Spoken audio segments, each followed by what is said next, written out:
सोनवा के मरम सोनरा जनी है लोहा के बोए परिया का जानी सोनवा के मरम सोनरा जनी है लोहा के बोए परिया का जानी। परसौती के पीरा कितना होला कौन बाझिन औरतिया का जानी। तो जेकर नामे रहे पूत ना पुतना स्तन पर जहर के लेप लगा के गई। सारा सखी सहेली लोग आंगन में जुटल बा पलना में सुतावल बड़े भगवान श्री कृष्ण छठियार के विधि चलता अतल वही में पुतना खूब सुंदरी के रूप बना के खूब सुंदरी के रूप वही में प्रवेश कैले भी। अब गांव के वो टोला के लोग देखल तो कहल कि आहा हा हा हा ई केकरा घर के पतो है रे आज ले तो हमने के देखल ही नहीं खीसन इतना सुंदर बड़ी केकरा घर के हई। वो गोखुला के रहली जे केहू चिन्ह हो एगो बुढ़िया रहली तो कहली मार रे जेकर नया पतो है अवली सन तो दूसर का दिन हम ही जाके देखी ले गांव में केहू बाकी नहीं के जेकर पतो हम नहीं देखले ई केकरा घर के ही ये दादा बुझाता नए नए गांव ने आइल भी दादो ना के विचार करी। बुढ़िया लो पतो देखे में बड़ी आगे है अब पतोहियो देखे में दू किस्म के बुढ़िया लो होला। एगो झगड़ा लगौनी होला लो कि बियाह भइल लो बियाह अलगा करा दी कही लो कुछ ना वैसन ऐसन बात कह दिलो कि दुल्हनिया भड़क जाई जाइल हूँ देखे हट सरे तनी हमरो के दुल्हनिया के देखाओ सरे तनी के जा सन बहरी हट सन बहरी तनी दुल्हनिया से दू टुम बतियाए जाके मुंह देखी ना कहें आई ये रामा कितना कोमल बाड़ू ये दादा कितना सुंदर बाड़ू है ना तार नकिया कितना टूसा लेखन बा ये दाद तारा बाबूजी के अखिया भड़क गई है जे लिया के घर में बियाह क दहले अब तो दुल्हनिया भड़क गई रे कोनो बात बता दो ना के ई कुछ कहबो ना करी है भड़का के चली हुई है तो ई ऊ होला लो कुछ बुढ़िया लो ना बबुआ जले एने के बात ओने ना करी लो तले पेट में के पानी ना पहुंची। अब वो इंगा पुतना पहुंचल बिया कंस के भेजल रहे बाकासुर के बहिन रहे कंस के एगो मंत्री रहे जौना के नाम बाकासुर रहे वही बाकासुर के बहिन रहे जौना के नाम रहे पुतना। पहुंचल बिया कि बनल बाड़ी नई दुल्हनिया बाकासुर के बहिनिया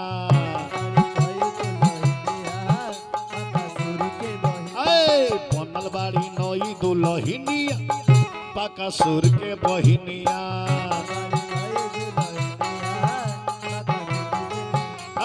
खानावा में बाली उनका उठावा में लाली खानावा में बाली उनका उठावा में लाली तनकिया में शोभेला नथुनिया ओ बाकासुर के बहिनिया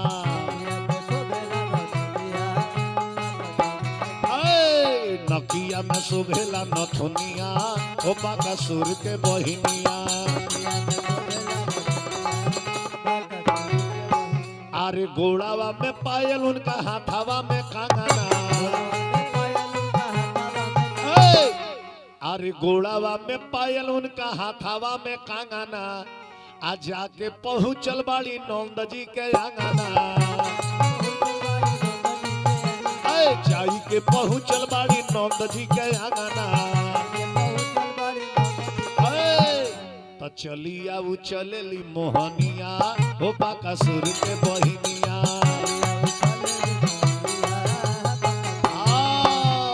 बनल बाड़ी नई दुल्हनिया हो बाकासुर के बहिनिया अरे आंगना में जुटल लुगावा हजार बा आज श्री कृष्ण जी के होत छठियार बा आज श्री कृष्ण जी के होत छठियार बा तले हलचल बाबा गवले कहनिया हो बाकासुर के बहिनिया हलचल बाबा गवले कहनिया हो बाकासुर के बहिनिया प्रेम से बोली वृंदावन बिहारी लाल की सब लोग कन्हैया जी के गोदी में उठा उठा आशीर्वाद देव लो आ सोहर गावे लो अरे जुग जुग जिया सुलाला नावा भावाना वाम भाग जागल हो। ताली बजत रहा। जुग जुग जिया सुलाला नावा भावनवा में भाग जागल हो। ए ललना लाल भइले भाभी के होरी लावा आंगनवा गुला जार भइले हो। ए ललना लाल भइले के होरी लावा आंगनवा गुला जार। ए ललना लाल भइले भाभी के होरी लावा आंगनवा गुला जार भइले हो।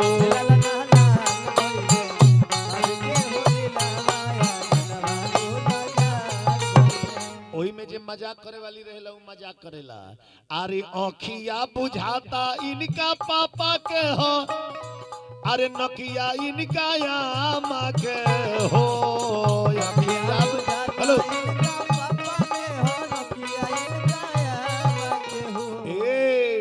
आँखिया बुझाता इनका पापा के हो। नकिया इनका यामा के हो। ललना मुहावा बुझाता इनका मामा के हो। सगरो जोर भइले हो। ललना मुहावा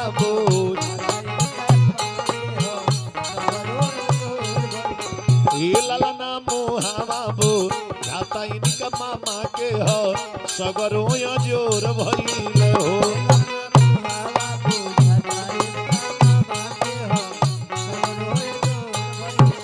अनेक अनेक प्रकार के सोहर गावेला। आंगना में सोहर हो रहल बा आ सबे उठा उठा के कृष्ण जी के आशीर्वाद देता। वही में पुतना पहुंचल बिया।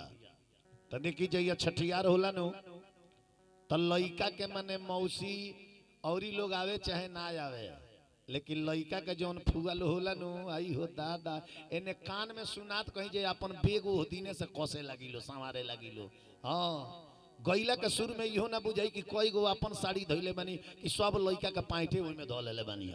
बेग में कस ले लो आ मुड़ी पर बेग लेकर टेम्पू मिली त मिली न त खेते खेती पैदले चल देला लो। हां आ छठियार के दिन ननद लो आवेला सौर लिपे नु। ननदी बड़ा होशियार होली सौर लिपे के पहले ना ठाने ली जा। पहले आधा घरवा लीप ले ली जाए। आधा लीप के तो आधवा में ले जाकर ठाने ली जाए। जहाँ दे ए भाऊजी आ भाऊ सन्ना के सीकड़ी देबू तो पूरा घर लिपाई आ न त अधे न ठक ठकाइल रह जाए। तो ननदी लो लिपेला त का करेला। अरे आधा घर लिपेली रे अरे ननदिया आधे में हठवा अरे ठाने ली है ये भौजी। ए भौजी आहौ दे दाना सोनामा के रसी कड़िया तो बेनु घरवा लिपबी। ए भौजी दे दाना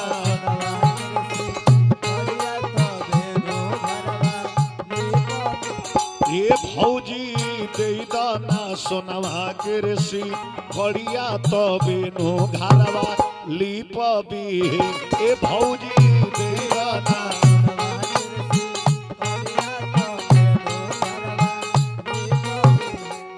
अब भौजाई जब सुनली कि रे त ननदी सिकड़ी मांगतारी तो भौजाई कहले हाँ दे सिकड़ी पर डीठ करवले बड़ू। ई तारा भाई के किनल ना। हाँ ई हमार भाई हमरा भतीजा के सौरी लिपाई में देले बड़े। हई तारा भाई के कमाइल है 10 टकिया 20 टकिया बा शैतान फैक्ट्री पर से कमैले बड़े।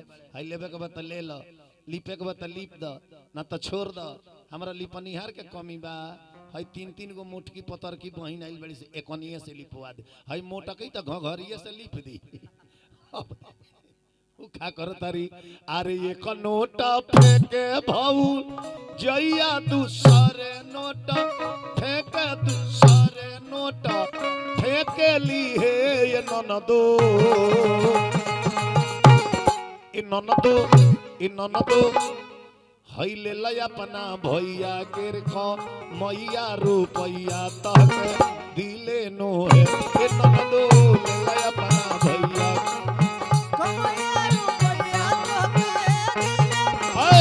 ननदो ले अपना भैया गिर मैया रुपैया तक दिले नो है।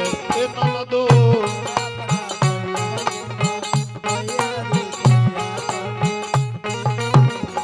जब ननदी देखलस 10 टकिया 20 टकिया तो ननदी रोवे लगल कलस की बाड़ू ये दादा कितना दिन पर बेटा भाई एगो सिकड़ी मांगत है तो नहीं दे 10 टकिया 20 टकिया देखाओ तेरे बुझाता हम आँखी से देखला ही नहीं तो ननदी रोवत कहाँ गई अपना भाई के लगे अब भाई से जाके अर्जी करतिया अरे रोवत निकले लीना नदिया तो भैया से रज करे भैया से रज करे हे ये भैया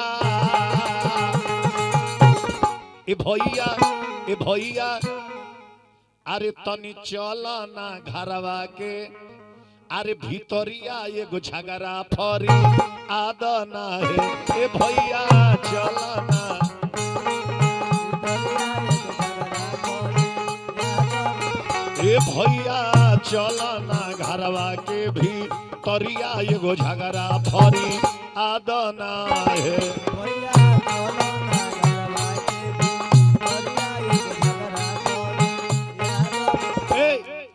अब भाई अइले घर में सिकड़ी हम मेहरारू के आ दीवा देवे के बहिन के तैलो ऐसन देवता हो प्रेम से बोले बनु ठीक बा आ जहाँ झझक के बोलनी जे एकदम सिकड़ी तो सिकड़ी एगो सीका न ठेकी जरूर बाजारी में जाए तो भाई गईले बड़ा प्रेम से बोलता रे गहना से बड़ी प्रेम रहेला यहाँ लोग के आ वो में कौना गहना से विशेष करके अगर नैहर से मिलल बतावना गहना से पति देव 50,000 के हार कीन दिले बड़े नु ओकर कहियो बड़ाई ना करी लो आ अगर माई नैहर से 500 के रोल गुल के नथुनी दे दिले बिया जहाँ बैठे ला वही के बड़ाई होला हनु अंग्रेज के जमाना के अनहरियो में लाइट मारेला विचार करी अब भाई गईले घर में तो देखी केंगनी का कहता रे अरे घरवा में घुसले जब अरे भैया तो धनिया कहबो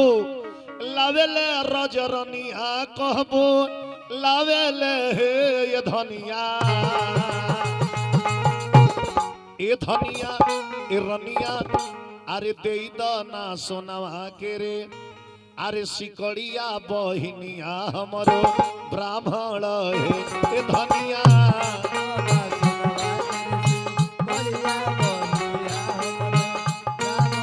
धनिया दे दाना सोनवा के रे सिकड़िया बहिनिया हमरो ब्राह्मण हे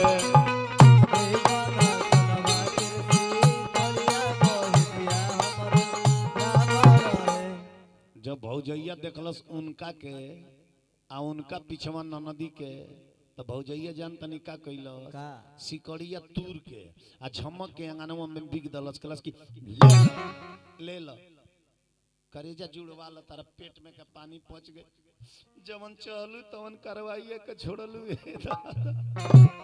अरे तो झमकी के फेकली अरे सिकड़िया अंगनवा के अरे बिचवा अंगनवा के अरे बिचवा नूरे ननदी ए ननदो हईले के करे जा जुड़ा वालो सिकड़िया हो दे बिगदी हनी ए ननदो लेके करे जा जुड़ा वालो सिकड़िया हो दे बिगदी हनी ए ननदो लेके करे जा जुड़ा वालो सिकड़िया हो दे बिगदी हनी ए ननदो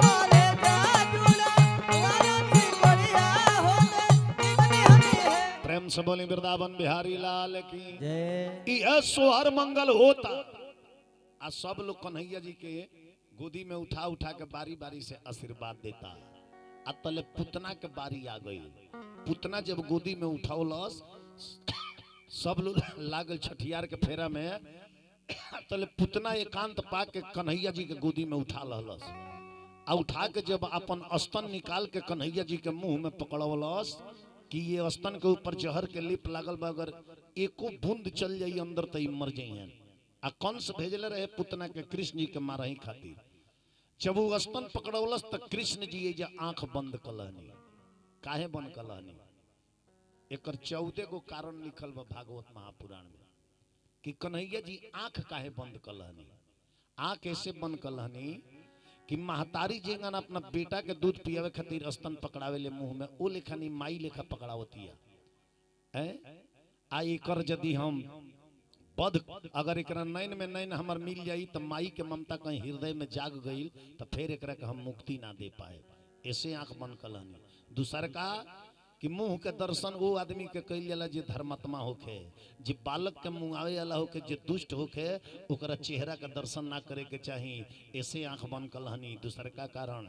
तीसर का उ काल कुट जहर शंकर जी के आहार है। आज कृष्ण जी के मुंह में जाता तो कृष्ण जी आंख बंद करके शंकर जी के ध्यान धलनी कि महादेव जी आहार हो राउर आ घींचे जाता नहीं हम एकरा के बाहरे बाहर ट्रांसफर कर लेब जे हमरा लगे ना आवे। विचार करी कई गो कारण में। तीसर का कारण कि एकरा नैन में नैन मिली, एकरा हृदय में कहीं हमरा प्रति पुत्र के ममता आ जाई फिर हमरा के उठाई ना तो एकर मुक्ति होई ना। उ पुतना पूर्व जन्म में पुतना राजा परीक्षित पूछनी है सुखदेव जी वो पुतना कौन थी। सुखदेव जी महाराज कहनी कि पुतना पूर्व जन्म में राजा बलि की लड़की थी। जो राजा बलि के कथा दिन सुनवले रही बामन अवतार में। पुतना पूर्व जन्म में राजा बलि की लड़की थी जिसका नाम था रतनमाला। का नाम रहे? रतनमाला। रतनमाला। जब भगवान बामन रूप में आई नो तो पहले एकरा हृदय में आई प्रेम कि ऐसने एगो हमार पुत्र रहित न तो गोदी में लेके खेलई थी, स्तन के दूध पियई थी। लेकिन जब बामन भगवान राजा बलि के मान मर्दन कर दहनी, पूरा भूमंडल नाप लहनी, तब ये रतनमाला के क्रोध आई कि ऐसन पुत्र तो अगर हमार रहित नो तो अपना स्तन में जहर भर के पिया के ओकरा के मुआ देती। भगवान कहने की हम वस्तु जा दोनों तहार मनोकामना पूर्ण होई। महतारी लेखा गोदी में भी उठैबू आ मुआवे खातिर जहरो पियबू, तारी मनोकामना पूर्ण होई आ तहार उधार होई जा होई। तो हे स्तन पकड़वलस आ लेके एक बेर आंगना में से आकाश में उड़ गई। आकाश में उड़ गई, हाहाकार हो गई गोकुला में। हाहाकार भइले भारी, हाहाकार भइले भारी, हाहाकार भइले भारी। अरे जुटले नर नारी हाहाकार भइले भारी। अरे जुटले नर नारी हाहाकार भइले भारी। माई जसोदा खूब रोवेली, माई जसोदा खूब रोवेली। अरे नंद बाबा रोवत बाड़े पुका भारी, अरे भारी। तो ध्यान दो सब जुटल नर नारी भइल भारी बाहा। अरे नंद बाबा रोवत बाड़े पुका भारी, हाहाकार भइले भारी। सब जुटल नर नारी हाहाकार भइले भारी। सब जुटल नर नारी हाहाकार भइले भारी। लेके आकाश में उड़ गई, सुंदरी के रूप बनवले रहे। बन जाना और हो जाना में अंतर होता है। उस सुंदरी बन गई रहे, सुंदरी रहे ना। तो बन जाना और हो जाना में अंतर होता है। कोनो लड़का के ड्रेस पहना के मुकुट लगा के राम बना दे, राम बन गईले लेकिन राम हो ना गईले। काहे कि बन जाना और हो जाना में अंतर होता है। जब भगवान ओकरा स्तन के दूध के साथ साथ जब ओकरा प्राण के शोषण करे लगनी, प्राण के जब खींचे लगनी तो उ पुतना विकराल रूप में आ गई। विकराल रूप में, विकराल रूप में। ध्यान देवे को बात कि बूझे नहीं पवल कन्हैया, आरे कौन सके हो चाल। प्राण जब घींचले कन्हैया, अरे प्राण जब घींचले कन्हैया तो रूपावा भइल विकराल। प्राण जब घींचले कन्हैया,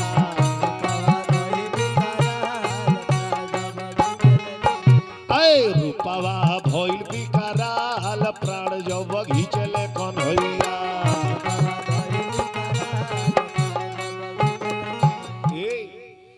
माई जसोदा अंगना अरे आइल बाड़ी ताता काल कान्हा के ना देखली हम मैया अरे कान्हा के ना देखली हम मैया तो दिलावा भइले बेहाल कान्हा के ना देखली मैया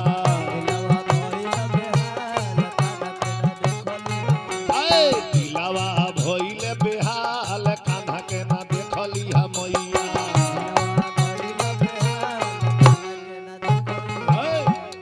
विकराल रूप आकाश में बना लहलस पुतना। अब भगवान धीरे धीरे जब ओकर प्राण खींच लहनी तो एक बेर कुछ दूर पर जाके धड़ाम दे के धरती पर गिरल। ओकर शरीर कितना दूर में गिर रहे आय 6 कोस में भागवत महापुराण में लिखल बा क कोस में ओकर शरीर गिर रहे इतना विशाल शरीर रहे जे 6 कोस में ओकर शरीर गिर रहे 6 कोस क किलोमीटर के कहल जाला आय क किलोमीटर के 9 किलोमीटर के 6 कोस कहल जाला 18 किलोमीटर के 6 कोस कहल जाला 3 किलोमीटर के 1 कोस कहल जाला का बाबू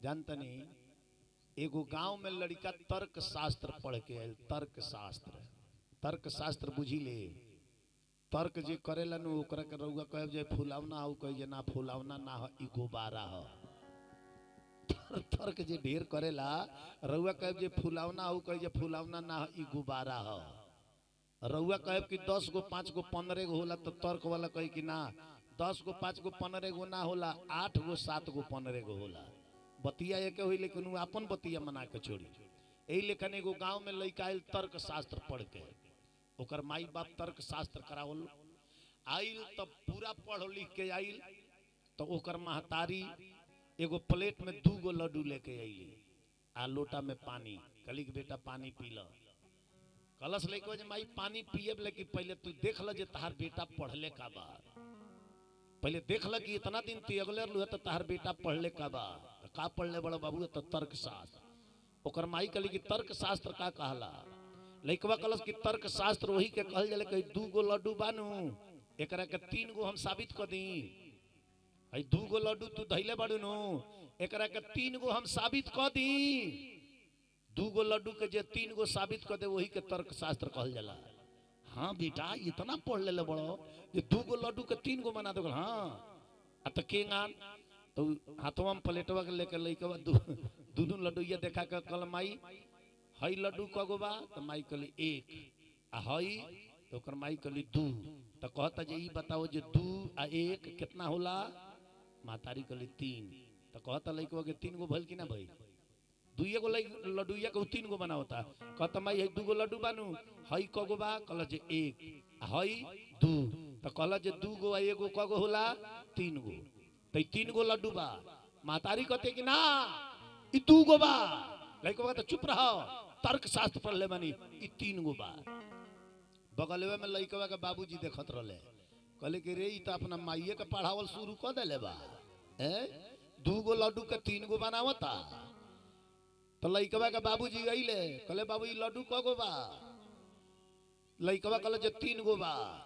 बाबूजी कहले कि 2 गो बा तू 3 गो कहता रहो आ तो ना बाबूजी 3 गो बा देखी हई बाबूजी कहले 1 आ हई 2 तो 2 गो 1 गो कगो होला 3 गो लइकवा के बाबूजी कहले अच्छा बाबू तो ई लड्डू या 3 गो बा आ तो ठीक बा 1 गो लड्डू या अपने खा गइले लइकवा के बाबूजी आ 1 गो लड्डू या अपना मेहरारू के खिया दहले कहले कि बेटा अब तीसर का लड्डू तू खा अब तीसर का तू खा 3 गो बनौला तो 2 गो हमनी के खा गनी जब तीसर का लड्डू तू खा तर्कों के तर्क करे वाला आदमी भेटा जाले। प्रेम से बोले वृंदावन बिहारी लाल की विचार करी 6 कोस में लाश गिरल बा पूरा गति अवरुद्ध हो गई रास्ता बंद हो गई आवागमन बंद हो गई पूरा जजुवंशी ग्वाल बाल माई जसोदा सारा लोग दौड़ल गई जाके देखतल तो कृष्ण जी पुतना के लाश पड़ल बा ओकरा पेट पर बैठ के कन्हैया जी खेलतानी थपथपावतानी दौड़ के माई जसोदा गोदी में उठा लली कली कि अरे मेरे लल्ला अरे तेरे ऊपर कितना संकट है रे अभी तू 6 दिन का नहीं हुआ तो इतना भयानक राक्षसी को मार दिया वो कैसे मेरे लल्ला माई जसोदा गोदी में लेके अपना लड़का के घरे आई जदुवंशी नंद जी के उपरोहित के रहे गुरु गर्ग ऋषि के रहे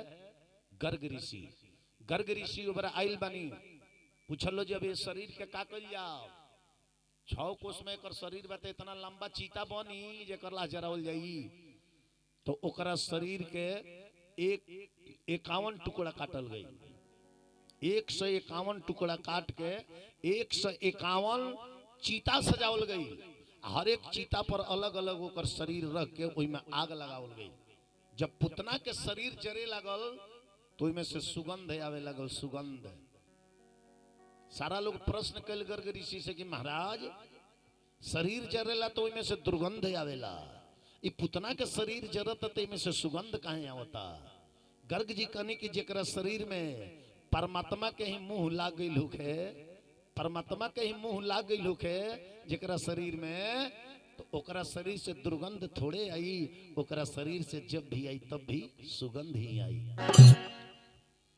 ऐसे कहिले कि नाम जदु नंदन के हो चंदन हो बढ़ाएगी साधु बाबा इतना दिमाग में जरूर रखे कि नाम जदु नंदन के हो चंदन हो गमक जैब कलय अभिनंदन नाम जदु नंदन के हो चंदन हो गमक जैब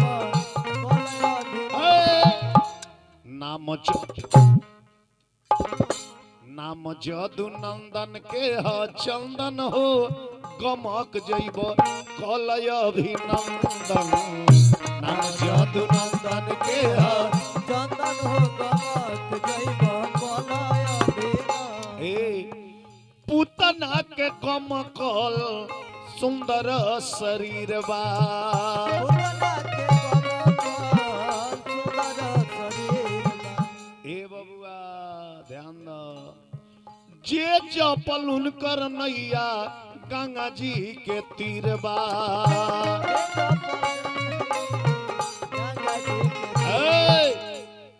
बेंदुआर में रह चाहे रह लंदन हो कहीं रह झपत रह बेंदुआर में रह चाहे लंदन हो गमक जैब कलय अभिनंदन नाम जदु नंदन के हो चंदन हो गमक जैब कलय अभिनंदन नाम जदु नंदन के हो चंदन हो गमक जैब कलय अभिनंदन हलचल बाबा कहता रे पार लागी नैया पार लागी नैया याद करब तो पूछे कृष्ण कन्हैया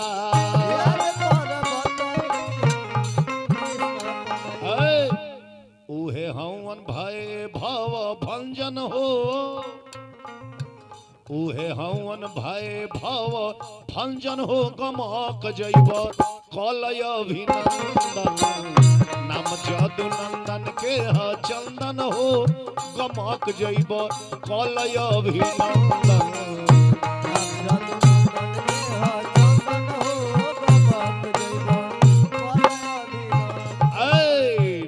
जदु नंदन के हो चंदन हो गमक जैब कलय अभिनंदन नाम जदु नंदन के हो चंदन हो गमक जैब कलय अभिनंदन इहाँ रह चाहे रह लंदन हो गमक जैब कलय अभिनंदन रह चाहे रह लंदन हो गमक जैब कलय अभिनंदन प्रेम से बोली वृंदावन बिहारी लाल की जय भगवान 6 दिन के रहनी तब पुतना के मरले रहनी राम कथा से कृष्ण कथा से हमने के का शिक्षा मिलेला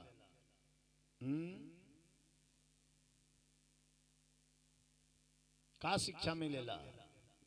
राम कथा से ये शिक्षा मिलता है कि आज सुख बा, अगर आई मत अंगुरी पे गिनत रही, दुख के घड़ी आवही लबा।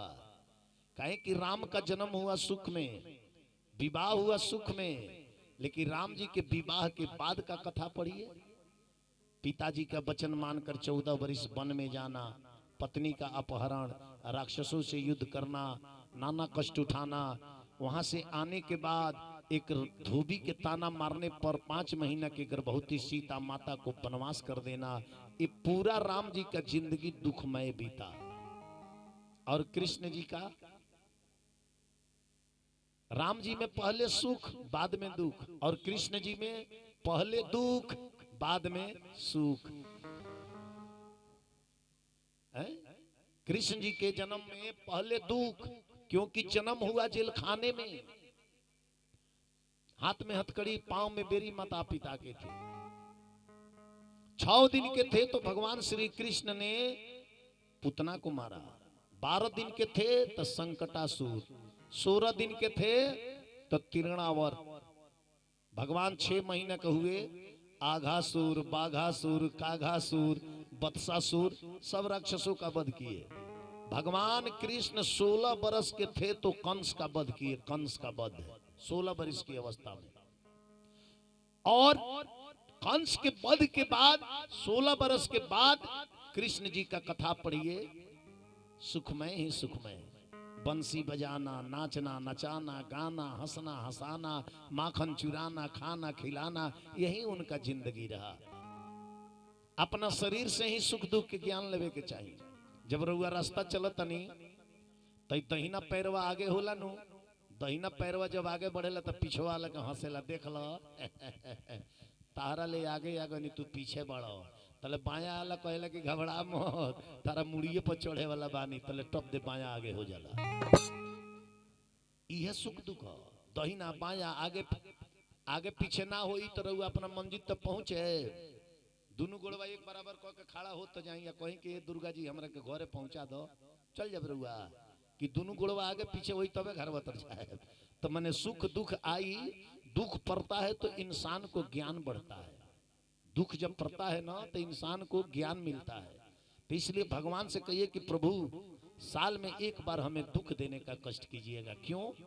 कि कम से कम आपकी याद तो आएगा और मेरा एक नॉलेज तो बढ़ेगा कि इस दुख से कैसे निपटना है। तो जो समझदार होते हैं वो दुख से निपट लेते हैं, और जो समझदार नहीं होते हैं ना, दुखवा उनको निपटा देता है। 6 महीना मुंह करके ले ली का हो, काका टेंशन कैले ब्रेन हेमरेज हो गई है। तो कुछ लोग दुखवा से निपट जाला, कुछ लोग के दुखवा निपटा देला।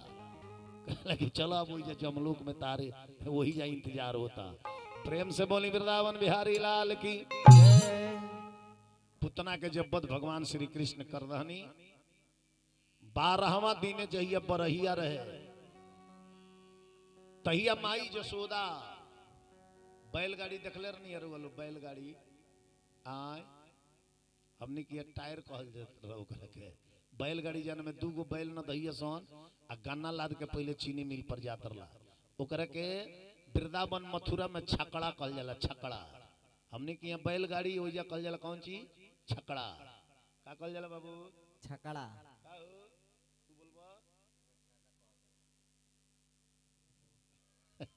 विचार कर, प्रेम से बोली वृंदावन बिहारी लाल की जय। अम्माई जसोदा आज बरहिया रहे तो छकड़वा जब पीछे वाला धर नीचे क दियल जलन तो आगे वाला हैंगा ऊपर उठ जाला। आगे वाला ऊपर उठ रहे, वही में पालना बांध दहली, वही में पालना बांध के कृष्ण जी के सुता दहली। आ घर के सफाई में लाग गईली कि आज बरहिया हो, सफाई में लाग गईली। आ तले कंस के भेजल एगो राक्षस जौना के नाम रहे संकटासुर। का नाम रहे? आय साधु बाबा का नाम रहे? आय शंकरासुर ना, संकटासुर। संकटासुर संकट। लड़का जब जन्मे 12 दिन के होके संकटासुर नामक व्याधि से बाँचे के होके तो आग जला के ओई पर पीला सरसों डाल के 2 गो लवंग डाल के लड़का के 12 दिन के होके तमुड़ी घुमा के ले जाके कहीं तिरमोहानी पर धर दी। संकटासुर नाम के जवन व्याधि बा वो बच्चा के नाम अपना कब्जा में ली न तो होला। 12वां दिन से जन्मेला जौन लड़का ओकरा सर्दी जुखाम बुखार खांसी इकुली जकड़ेला। कंस के भेजल संकटासुर नाम का जो राक्षस था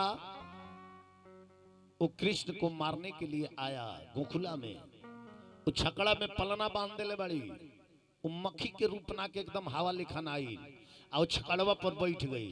आ कन्हैया जी हाथ गुड़ चला के खेलतनी देखतनी कि मुजरिम आ गइल बा, मुजरिम आ गइल बा, एकर काम तमाम कल जरूरी बा। उ चहलस राक्षसवा की ये छकड़वा के दाब के आ यही में कृष्ण जी के मुँह दी। तले कृष्ण जी खेलते खेलते अपन लातवा जब छोड़ले नु तले ओकरा गोटइये पर लाग गइल, भौंक देना खून दे करके वही जब मर गई। आ जवन छकड़ा रहे बैलगाड़ी उ टूट के 9 खंड हो गई। आवाज भइल त माई जसोदा घर में से दौड़ल बड़ी, अरे देखो तरी की बैलगाड़ी तो एकदम 9 खंड टूट के छितराइल बा।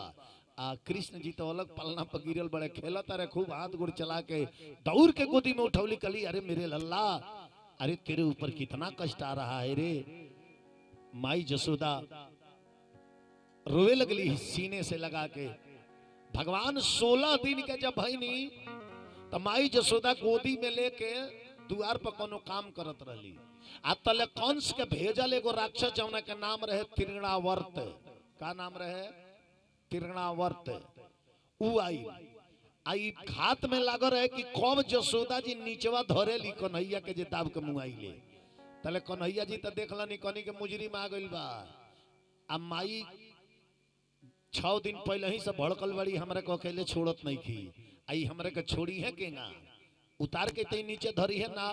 कन्हैया जी का कनी कि माई जसोदा के गोदिया में इतना ना वजन बढ़ा दनी, इतना ना वजन बढ़ा दनी कि कृष्ण जी के वजन अब माई जसोदा से बर्दाश्त नहीं हो।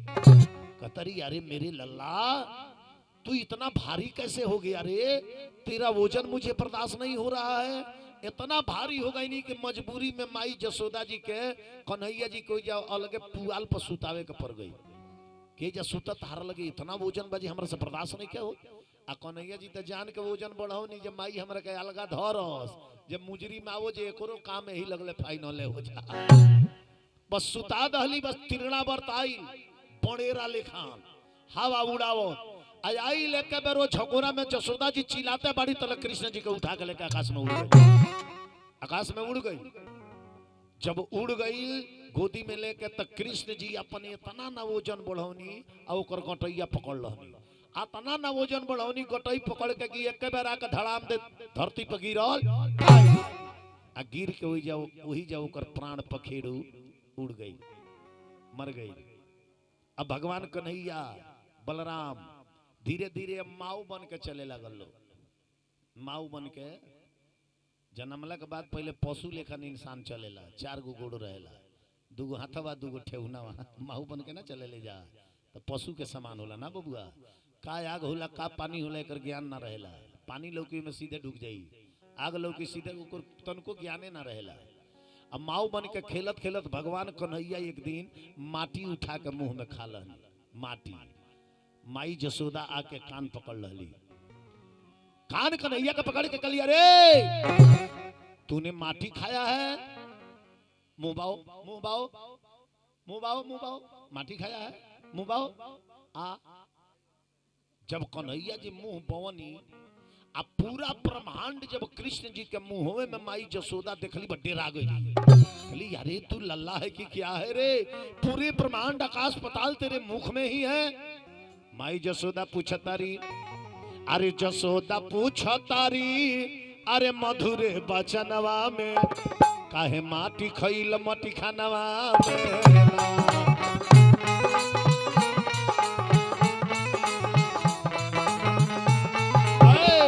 जसोदा पूछो तारी मधुरे बचनवा में काहे माटी खइल मटी खानवा में।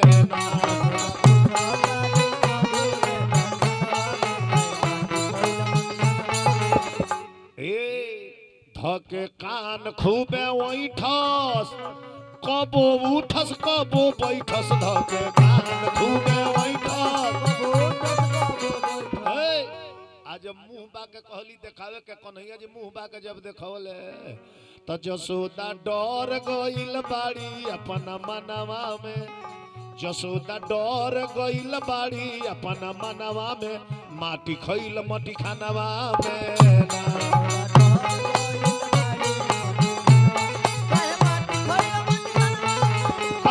जसोदा पूछ तारी मधुर भजनवा में, माटी खइल मटी खानवा में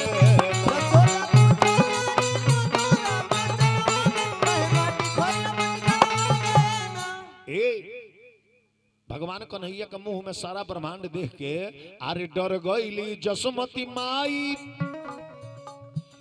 रूप देखवले जब कन्हाई, डर गईली जसमती माई, रूप देखवले जब कन्हाई, डरी गईली जसमती माई, तो हलचल बाबा गवले मधुर भजनवा में, हो हलचल बाबा गवले मधुर भजनवा में, माटी खइल मटी खानवा में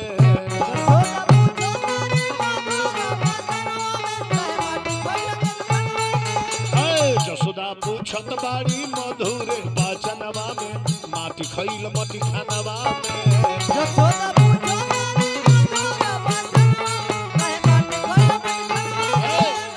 अब धीरे धीरे कन्हैया जी अब डेगा डेगी चले लगनी। जब लड़का डेगा डेगी चलेला नु तो माई बाप देख के बड़ी खुश होला, अब हमार बाबू चलता है, बाबू हमार चलता। ओही गनिया जब डेगा डेगी लड़का चले लगले नु तो महतारी के बड़ा परेशान करेला। अबे माई ओकरा के बैठा के जेन हे जा कोनो काम में लगे तो पता चली जो उ बढ़ गइल होई जा। जेंगा काले गो काकी कथा सुने आई रही, 3 गो नाती लेके आई रही, 2 गो के धरत रही तले एगो छटक के भाग जात रहुए, फिर ओकरा के ध के लिया उतरी तले ई 2 गो छटक के भाग जात रहुए। उ 2 घंटा ले बुझी जे नतियोने के समारे में परेशान रही, उ कथा का सुन ले होई। विचार करी डेगा डेगी जब लइका चले लगले तब महतारी के जिम्मेवारी ज्यादा बढ़ जाला। लइका रही तो एक बेर ओकरा के सुता देबो तो सुतल बा, जब जागी तो रोई, माई जाके उठा लिया ना। डेगा डेगी चलता नु तो जागी तो रोई ना, उठ के डेगा डेगी लागी घर में जितना फोरे फारे वाला सामान है तन फोर फार के इकट्ठा कर दी। विचार करी अब डेगा डेगी चले लगनी कन्हैया जी। माई जसोदा एक दिन दही महत रही, अब दही मह के एक गगरी माखन निकलले रहली, आ चल गई पानी लियावे कुआं से। तले कन्हैया जी का कहनी, मार एकदम माखन लगोगरी में हाथ लगा के मार चबोर चबोर के माखन खाता नहीं पूरा। तले माई जसोदा आगे निकली, अरे मेरे लल्ला तूने सारा माखन जूठा कर दिया। अरे तू मांगता तो मैं नहीं देती, मैं तुझे जरूर देती, लेकिन तूने सारा माखन जूठा कर दिया क्यों? कन्हैया जी कहनी, मैया मैं माखन नहीं खायो तो तेरे हाथ में कैसे लगा है? जब माखन नहीं खायो तो तेरे हाथ में कैसे लगा है? कन्हैया जी कहनी, मैया तूने चांदी का कड़ा पहनाई है ना, सूरज के धूप से इतना गर्म हो गया, मेरा हाथ जलने लगा, तो मैं ठंडा करने के लिए माखन में डाल दिया। ठंडा करने के लिए हाथ माखन में डाल दिया तो तेरे मुख में कैसे लग गया? जब ठंडा करने के लिए हाथ माखन में डाला तो तेरे मुख में कैसे लग गया? तो कन्हैया जी कहनी, मैया जैसे मैंने ठंडा करने के लिए माखन में डाला, एक मक्खी आकर मेरे मुख पर काटने लगी, मैंने ऐसे किया तब तक मेरे मुख में लग गया। अरे मेरी लल्ला तू बहुत बहला रहा है अपनी माँ को, आज तेरी बदमाशी में छुड़ाऊंगी। माई जसोदा एगो ओखर लेके आईली, कहली जे तारा के यही में बान है, आ दिन भर यही ओखर में पड़ रह, माखन जूठ कैला के तरह के सजाई दे। जो पूरे संसार को सजा देता है उसको सजा देने आज माँ चली है। ध्यान दीजिएगा, जो संसार को सजा देता है वो उसको आज सजा देने स्वयं माँ चली है। ओखर लिया के माई लगली बांधे, आज जब बांधे के चाहस नु बस कन्हैया जी अपन देहिया फुला दी, एक हाथ रसरी घट जाओ, फिर दौड़ के जास दूसरा रसरी लेके आवत, फिर जोड़ के बांधे के चाहतल, फिर देहिया फुला दी, फिर एक हाथ रसरिया घट जाओ। माने घटत गईली लियावत गईली, पसेना पसेना हो गई, जब थाक गईली तब कन्हैया जी कहने की ये माँ की ममता है, माँ के ममता में अब बंध जाना चाहिए क्योंकि मेरी माँ अब परेशान हो चुकी है। तब कन्हैया जी बन्हा गई। जब बन्हा गई तो जसोदा जी निश्चिंत हो गई जब अब कहा जाइए बहक के, अब तनी आराम से घर के काम कर लिए। विचार करिए, सारा धान रास्ते में गिर गई। एगो धान के दाना लेके कृष्ण जी वो फल वाली के सामने खड़ा बानी। अब फल वाली जब कृष्ण के रूप देखली तो एक सूर्य कृष्ण जी के निहारते रह गई।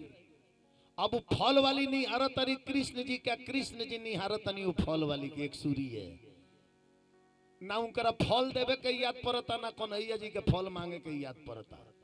तले माई जसोदा जाग गई, आके देखली दुआरी पर खड़ा भइल, कहली कि ओ फल वाली, अरे मेरे लल्ला को कितना देर तक तुम धूप में खड़ी रखोगी?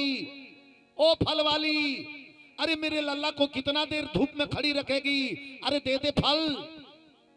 तब फल वाली होश में आइली, कहली कि ओ, तब पहले कहली कि हेती चुकी हाथ बा, ई तो एक एगो फल में मजूरी भर जाई। एगो फल धर तरी तले देख तरी एगो के जगह औरी खाली बा, फिर एगो धर तरी तो देख तरी कि एगो के जगह औरी खाली बा, फिर एगो धर तरी देख तरी एगो के जगह औरी। धीरे धीरे सारा टोकरी के फल हेती चुकी कृष्ण जी के हाथवे में समा गई। उ तो चिहा गईली, कहली कि ल ना बहनियो ना बनल, फिरिये में सब गई, फिरिये में गई, बहनियो ना बनल। फल वाली कहली कि खैर कोई बात नहीं, मैंने इस बालक का दर्शन कर लिया तो लग रहा है कि मुझे सारा फल का कीमत मिल गया। क्यों? क्योंकि फल देने वाले आज फल वाली से फल लिए हैं, जो फल देते हैं वो आज फल वाली से फल लिए हैं। अभी जाता रही टोकरी लेकर मुड़ी पर घरे तो सोचा तरी जो टोकरी खाली हुई, आ घरे आके उतार तरी तो वो टोकरी में हीरा मोती जवाहरत सारा पूरा भर टोकरी भरल बा। वो दिन से फल वाली के फल बेचल छूट गई। विचार करी, भगवान कन्हैया बालापन में बहुत लीला किए हैं। एक बार जमुना जी का जल सारे बाल ग्वाल लोग पी लिए। जिस समय कालिया नाग उसमें जहर छोड़ा था, उस जमुना जी के जल पीने से सारे बाल ग्वाल मर गए। तो भगवान श्री कृष्ण ने अपने शक्ति लगाकर सारे बाल ग्वालों की रक्षा किए। अब देखिए उस जमुना जी से कालिया नाग को भगवान श्री कृष्ण कैसे निकाले हैं कि ये जमुना जी के हम मुक्त कराए कालिया नाग से। कालिया नाग सुते ले, जब जागे ले तो खाली जहर उगिले ले, जमुना से पूरा जमुना जी के जल जहर ही जहर हो जाला। वो जमुना जी के जल केहू पिए ना, वो जमुना जी से कोनो फायदा केहू के ना रहे। वो कगरी लोग गाय बाछी भी अपन ना जाए दे कि भूल से कहीं गाय बाछी पानी पी लिए सन तो मर जाइए जा। तो कृष्ण जी बलराम जी दूगो गोल बनवनी कि गेंदा खेलल जाइए। तो सब लोग कल कि भंडीर वन में खेलल जाइए। कन्हैया जी कनी ना, आज गेंदा जमुना जी के कगरी हुई। कहलो कि जमुना जी के कगरी का जाने केहू जोर से गेंदा मार दो कहीं जमुना जी में गेंदा गिर जाओ तब। कन्हैया जी कनी ना गिरी। तो सब बाल ग्वाल लोग कहल कि ठीक बा, जे जोर से मारी आ गेंदा जमुना में जी में जाई उहे जाकर निकाल के लिए आई। तो देखी बलराम जी एक दल में हो गई ले आ एक दल में कन्हैया जी। तो जमुना जी की ओर बलराम जी के दल लगा दहनी कन्हैया जी, आ विपरीत दिशा में कन्हैया जी लाग गई। इन्हें से बॉल मरनी तो बलराम जी जब उन्हें से मरले तो कन्हैया जी एक बेर हुमच के सजोरे मरनी जो एक बेर गेंदा जाकर जमुने जी में गिरल। जमुने जी में गिरल। सब लोग कहल कि कन्हैया मरले हां, ये लिए हैं। फिर बाद में कहलो कि ना ना ना ना, ना कन्हैया छोड़ दो, दूसर बवल आ जाई। काहे? अते जमुना जी में कालिया नाग रहेले, उनकरा जागे के समय हो गइल बा। अब जहर उगली है तो तू भस्म हो जाइबो। सारा लोग रोकते बात तल कन्हैया जी डब दे जमुना जी में कूद गई आ कूद के एक बेर पताल में गईले। ए जब माई बहन लोग पहले सोहर गावत रहला, अरे मरले जे गेंदा अरे आकाश गईल अवरू अरे पताल गईल हे ए लालना जाई गेंदा गिरे जमुना जल में तो नागावा कैसे जो पार है। लाला ना जाई गेंदा गिरे जमुना जल में तो लाला ना जाई गेंदा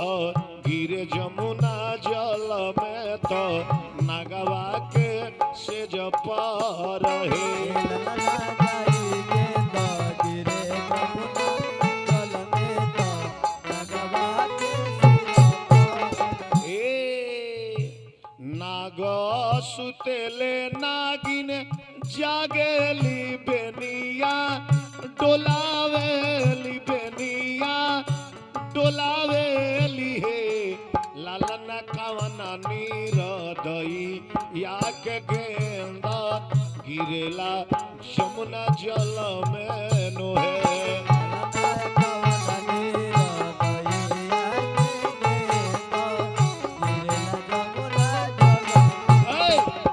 नागिन लो सोचते बा कि कवना पापी के गेंदा के नाग के सेज पर गिर गई। आ ये कालिया नाग के अब जागे के समय भइल बा। आ कालिया नाग जागस तो पहले 1000 उनकर फोन रहे 1000 फोन से खाली जहरे उगिलस तले कन्हैया जी जे पहुंच गइल बानी। कन्हैया जी के रूप जब नागिन लो देखल त कल कि आहा हा हा कितना सुंदर तू बालक बाड़ बाबू हाथ जोड़ के कहता निशान तू एजा से चल जाना तो कलिया नाग जगी है खाली जहर उगिली है नहीं जहर के सामने के टिक ना पावेला आ जहर उगिली है तो तू जर के भस्म हो जेबा बाबू चल जा।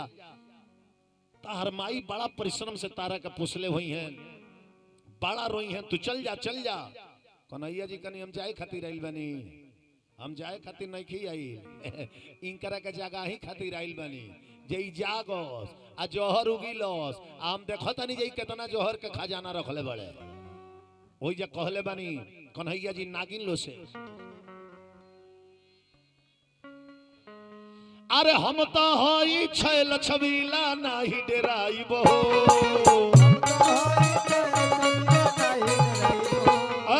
हम तो हई छैल छबीला नाही डेराइबो ए नागिन तहरा नागावा के नाथ ले जाइबो हेलो ए नागिन तहरा नागावा के नाथ ले जाइबो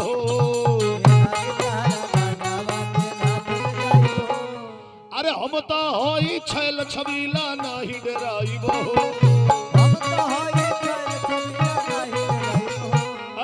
हम तो हई छैल छबीला नाही डराइबो ए नागिन तहरा नागावा नाथ ले जाइबो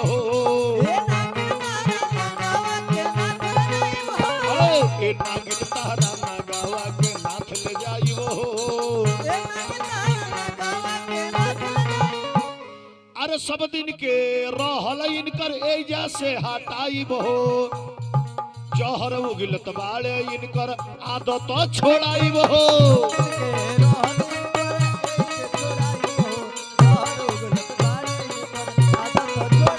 अरे माथा पर चढ़ के इनका हम तो रास रचाइबो अरे माथा पर चढ़ के इनका हम तो रास रचाइबो ए नागिन तहरा नागावा के नाथ ले जाइबो